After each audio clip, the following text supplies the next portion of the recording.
90 రోజుల కోర్సు పూర్తి చేస్తే చాలు 100% ప్లేస్మెంట్ సపోర్ట్ తో సాఫ్ట్వేర్ జాబ్ మీ సొంతం. వెంటనే కోడ్ జ్ఞాన్ డెస్టినేషన్ ని సంప్రదించండి. యాక్చువల్గా స్టూడెంట్కి ఇప్పుడు ఎంత ప్యాషనేట్గా దేంట్లో ఉన్నాడు, ఫస్ట్ పాయింట్ ఎంత సీరియస్నెస్ ఉంది, దాన్ని ఎంత సీరియస్నెస్గా తీసుకుంటున్నాడు అనేది చూసుకోవాలి. నేను మీరు అన్నట్టు సార్ చెప్పినట్టు 10th ఇంటరు అయిన తర్వాత చాలా కేర్ తీసుకొని జేఈ రాయించాను. జేఈ క్వాలిఫైడ్, అడ్వాన్స్ చేశాను, అడ్వాన్స్ రాశాడు, అడ్వాన్స్లో క్వాలిఫై అయ్యాడు, ఐఐటీలో జాయిన్ చేశాను. యాక్చువల్గా నా సన్కి ఇష్టమైంది ఏంటంటే ఒక ఐటీ సెక్టార్స్కి వెళ్ళాలని ఇంట్రెస్ట్, బట్ నేను ఐఐటీని ప్రిఫర్ చేశాను. There I done the biggest mistake. నేను ఏదో ఎక్స్పెక్ట్ చేశాను, అందరికి చెప్పుకున్నా మై సన్ ఐఐటి అని చెప్పేసి, but now my son is here. ఎందుకంటే తనకి ఆ రోజు ఏమి ఇష్టం అనేది నేను తెలుసుకోకుండా తన మీద రుద్దాను. ఐఐటి అంటే great, IIT is very good, నువ్వు వెళ్ళి అక్కడ చదువు. బట్ తనకి అక్కడ సిఎస్సి రాలే. ఐఐటిలో తనకు వచ్చింది ఏంటి, మెటలర్జీ అండ్ మెటీరియల్ సైన్సెస్లో జాయిన్ అయ్యాడు. Metallurgy and material sciences is not a IT background group. దాంతో ఏమైందంటే తనకి ఉన్నటువంటి ఇంట్రెస్ట్ తోటి ఆడికి వెళ్ళిన తర్వాత మాకు అపార్ట్ అయ్యాడు. From the beginning of my secondary education నుంచి ఇంటర్మీడియట్ వరకు నాతో కనెక్టెడ్గా ఉన్న పర్సన్ ఐఐటికి వెళ్ళంగానే డిస్కనెక్ట్ అయ్యి అక్కడ మిస్ గ్యాక్. నా ఇంట్రెస్ట్ నేను తన మీద రుద్దడం, తన ఇంట్రెస్ట్ని తను అక్కడ చూపించుకోవాలని ప్రయత్నించడం, వీటన్నిటిలో మొత్తం నేను చెప్పేది ఏంటంటే, ఫస్ట్ ఆఫ్ ఆల్ మన పిల్లలతోటి వాళ్ళకి ఏం ఇంట్రెస్ట్, వాళ్ళు దేంతో ఒక ప్యాషన్ కలిగి ఉన్నారు, వాళ్ళ ఇంట్రెస్ట్ని మనము ఎంకరేజ్ చేద్దాం. స్టూడెంట్కి ఒక ప్యాషన్ లేకపోతే దేంట్లో కూడా రాణించలేడండి.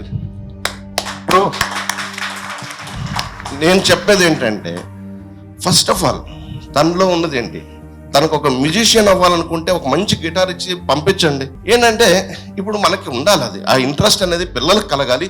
పిల్లలు ఏ ఇంట్రెస్ట్తో ఉన్నారనేది మనం తెలుసుకున్నప్పుడే వాళ్ళు కోడ్ జ్ఞాన్ కాదు, సిద్ధార్థ కాలేజో లయోలా కాలేజ్లో చదివినా they will be in that place. Yes. While I'm going to my duty, just I saw that board, code Gyan.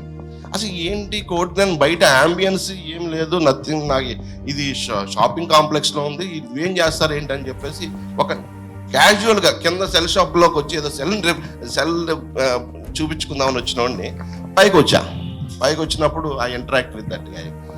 తను మారుతి హీ ఎక్స్ప్లెయిన్ ఎవ్రీథింగ్ ఇలా అని చెప్పేసి, నేను మొత్తం విజయవాడ, హైదరాబాదు, బెంగళూరు ఎతుకుతున్నాను. మరి అక్కడికి కంపేర్ చేసి మళ్ళీ స్టార్ట్ చేశాను. అక్కడ ఫీజెస్కి ఇక్కడ ఫీజెస్కి చాలా డిఫరెన్స్ ఉంది. నేను అక్కడ మళ్ళీ అగైన్ నేను పే చేద్దామని వీల్ అవుతున్నాను. ఎందుకంటే పిల్లోడికి ఉన్నటువంటి దాని మీద ఉన్నటువంటి కాబట్టి నేను అక్కడ ల్యాక్స్ పే చేద్దామని అనుకుంటూ కూడా ఇక్కడికి వచ్చిన తర్వాత కొంచెం దాన్ని కంపేర్ చేసుకుంటే ఇక్కడ కొంచెం రీజనబుల్ ఫీజెస్ కనిపిస్తుంది. అట్ ద సేమ్ టైం వాళ్ళు చెప్పేటువంటి ప్రాసెస్ ఇలా చేస్తామని అంటే జస్ట్ నాకు కూడా కన్విన్స్ అయ్యాను, జాయిన్ చేశాను. మా అబ్బాయి దగ్గర నుంచి మంచి ఫీడ్బ్యాక్ వస్తుంది. ఈవెన్ ఫ్యాకల్టీతో కూడా నేను ఇంటరాక్ట్ అయినప్పుడు వాళ్ళు కూడా మంచి ఫీడ్బ్యాక్ ఇస్తున్నారు. That is okay. బట్ చూద్దాం, అంటే తను ప్యాషన్తో జాయిన్ అయినప్పుడు ఇక్కడ ఏదో సమ్ మ్యాజిక్ క్రియేట్ అయిద్దని కాదు కానీ, but I hope the best. Actually 5 months course ఇది, మా వాడు 3rd month లోనే ప్లేస్ అవ్వడం అనేది నాకు హ్యాపీగానే ఉంది. ఏ కోర్స్ చూసి Python full stock Java full stock మీకు మాక్ ఇంటర్వ్యూస్ ఇవన్నీ హెల్ప్ ప్రాక్టీస్ సెషన్స్ ఉన్న స్ట్రక్చర్ లో ఏం హెల్ప్ అయ్యింది?